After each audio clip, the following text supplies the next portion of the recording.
No Dark Clouds, Chapter 1, Part B.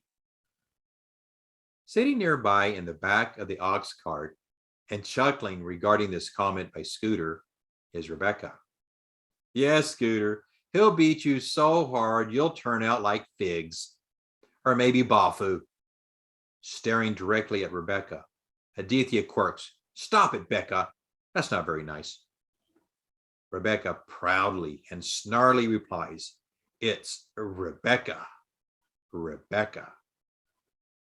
Rebecca, 10 years old, is remarkably beautiful, even with all the dirt masking her face, filthy clothes, matted hair, and the fact that she only has one normal arm, her right arm, and a short stub protruding out of her left shoulder. When the girl was born without a left arm, the parents considered this to be a curse and punishment from God. Thus, she was abandoned and left secretly near the temple. She has no idea who her parents are and where they are from.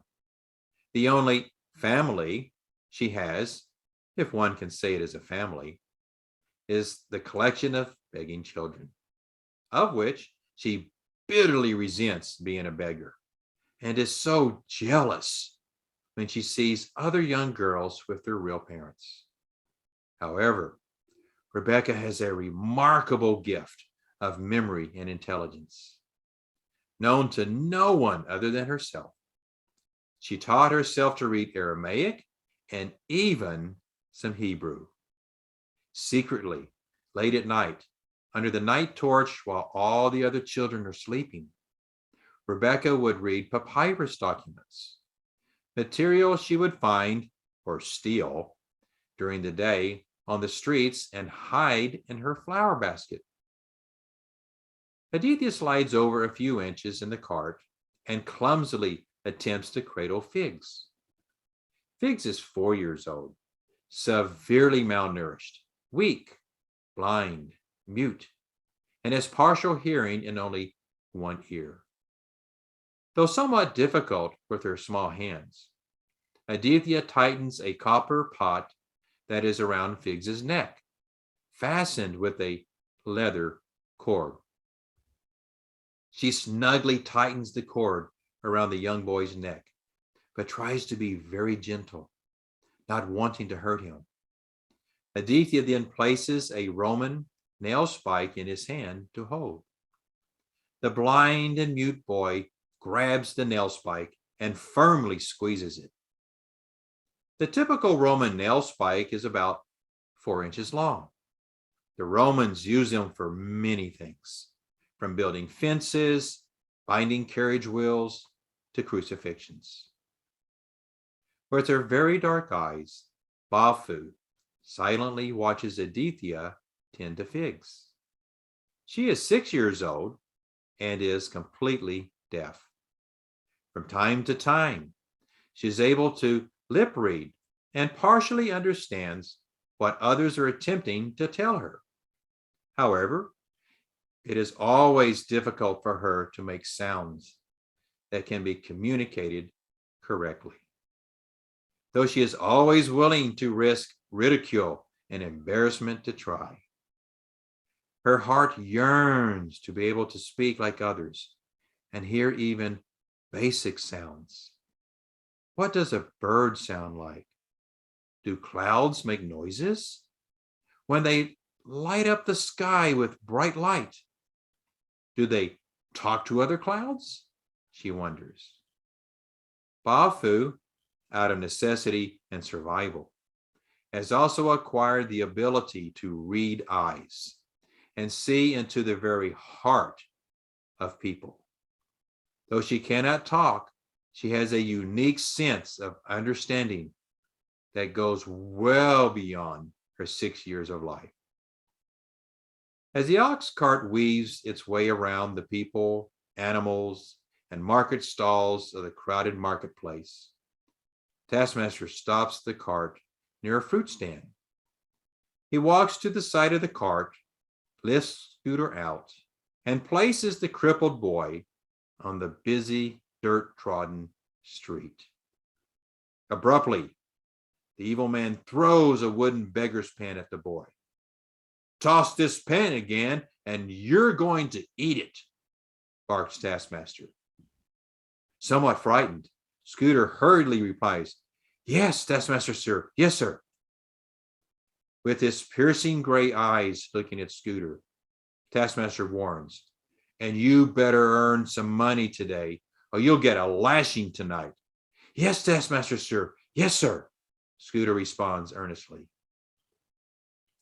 Scooter picks up the pan and starts to scoot around the dusty marketplace.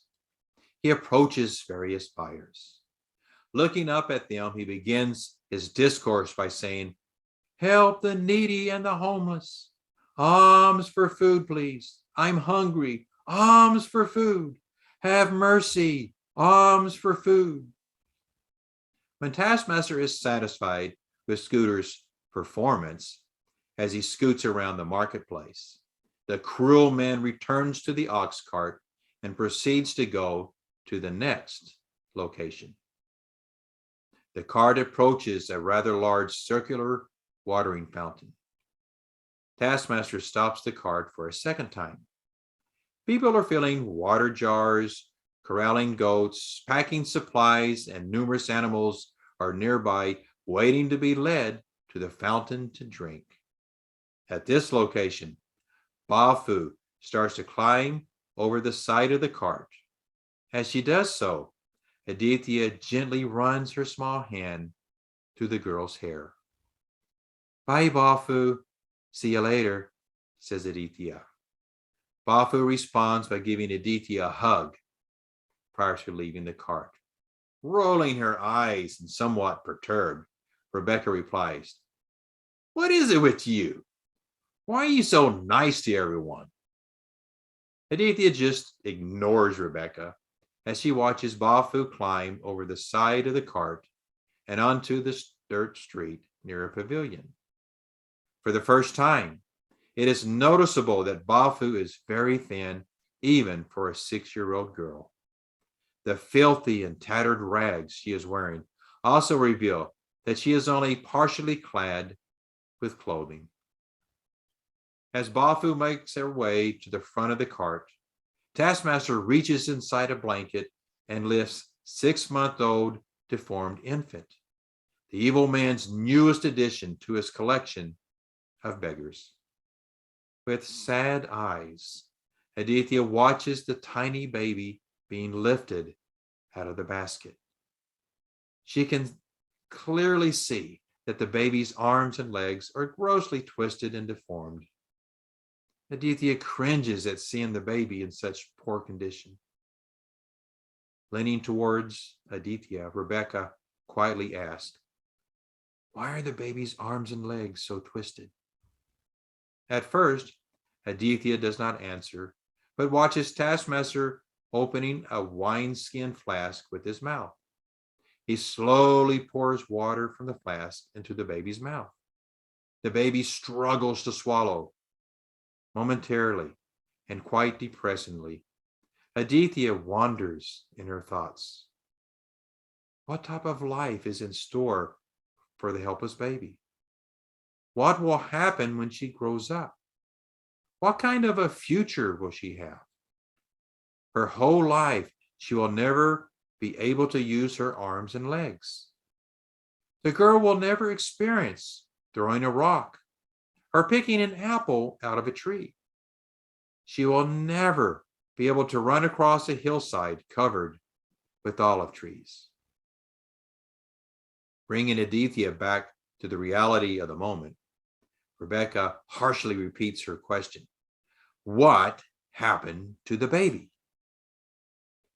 Signaling a sigh that she does not want to answer the question, Aditya turns to Rebecca and says, The baby was stolen from the parents when she was just a few days old by kidnappers when they saw her deformed arms and legs. They sold her to Taskmaster. The baby will never be able to hold anything, and she will never be able to walk. He bought her so people will feel sorry for the baby and give more money. That's why, Rebecca says bluntly.